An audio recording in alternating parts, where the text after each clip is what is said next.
ఈరోజు మనం చెప్పుకునే కథ మృగరాజు పుట్టినరోజు. మయూరి.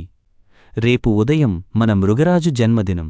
సింహం దగ్గరకు అడవిలోని జంతువులు, పక్షులు వచ్చి జన్మదిన శుభాకాంక్షలు తెలియచేస్తాయి. అలాగే అందర్నీ అలరించడానికి మృగరాజు సమక్షంలో నువ్వు నాట్యం చెయ్యాలి. నిన్ను రేపు చక్కగా ముస్తాబై ఉదయమే సింహం రమ్మంది అని మయూరితో కాకి కబురు చెప్పింది. మయూరి ఆ వార్త విని సంతోషంతో అలాగే నేను ఉదయమే మృగరాజు గుహ దగ్గరకు చేరుకుంటాను అని అంది. కాకి వార్త చెప్పి రివ్వున ఎగిరిపోయింది. మయూరికి పెందలాడి నిద్రలేవడం అలవాటులేదు. కాని మృగరాజు పుట్టినరోజు నాట్యం నిమిత్తం వెళ్ళాలి కాబట్టి సమీపంలో ఉన్న కుందేలును పిలిచి, కుందేలు మామా, నేను రేపు మృగరాజు జన్మదిన వేడుకకు ఉదయమే వెళ్ళాలి. త్వరగా నిద్రలేచే అలవాటు నాకు లేదని నీకు తెలుసు కదా, అందుకే నన్ను వేకువజామున నిద్రలేపు అని కుందేలును అడిగింది. అలాగే మయూరి అని కుందేలు జవాబు ఇచ్చింది. ఆ రోజు రాత్రి మయూరి ఎలాగూ నన్ను కుందేలు సమయానికి నిద్రలేపుతుంది అనే భరోసాతో హాయిగా నిద్రపోయింది. మృగరాజు పుట్టినరోజు సందర్భంగా గుహ దగ్గరికి జంతువులు, పక్షులు చేరుతున్నాయి. కాని మయూరి జాడలేదు. మృగరాజు నెమలికోసం ఎదురుచూడసాగింది. సమయం మీరిపోతున్నా మయూరి గుహ దగ్గరకు రాలేదు. కాకి మృగరాజు పరిస్థితి గమనించి వెంటనే మయూరి నివాసం దగ్గరకు వెళ్ళింది. నెమలి జాడ కనిపించలేదు. ఆ నివాసం దగ్గర కాకి గట్టిగా మయూరిని కేకవేసి పిలిచింది. నెమలి అప్పుడు నెమ్మదిగా నిద్రలేచింది. బయటకు వచ్చి కాకిని చూసి గతుక్కుమంది. అప్పటికే తెల్లవారి చాలా సమయం గడిచింది. మృగరాజు నీ రాకకోసం ఎదురుచూస్తోంది అని కాకి చెప్పడంతో వెంటనే బయలుదేరింది. ఆలస్యంగా వచ్చిన మయూరిని చూసి మృగరాజు అసహనానికి లోనైంది. కాని ఇది సందర్భం కాదని మయూరితో నీ నాట్యంతో అందరినీ అలరించు అని ఆజ్ఞాపించింది. మయూరి నాట్యం ప్రారంభించింది. కాని తాను ఆలస్యంగా రావడంతో మృగరాజు ఏమంటుందో అనే భయం ఆవహించడం వల్ల సరిగా నాట్యం చేయలేకపోయింది. దిగులుతో బిత్తరచూపులు చూసింది. మృగరాజుకు చాలా కోపం వచ్చింది. కాకి మృగరాజు వద్దకు వెళ్ళి తనకు దారిలో మయూరి చెప్పిన విషయం చెప్పింది. వెంటనే ఆ కుందేలును ఇక్కడికి రమ్మను అని సింహం కాకిని ఆజ్ఞాపించింది.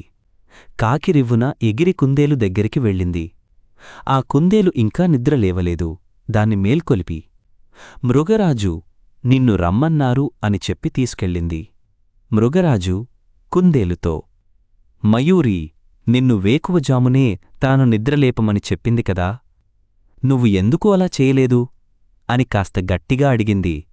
అప్పుడు కుందేలు భయంతో వణికిపోతూ మృగరాజా, నేను మాట ఇచ్చింది వాస్తవమే, కాని నన్ను పెందలాడే నిద్రలేపమని రామచిలుకకు చెప్పాను.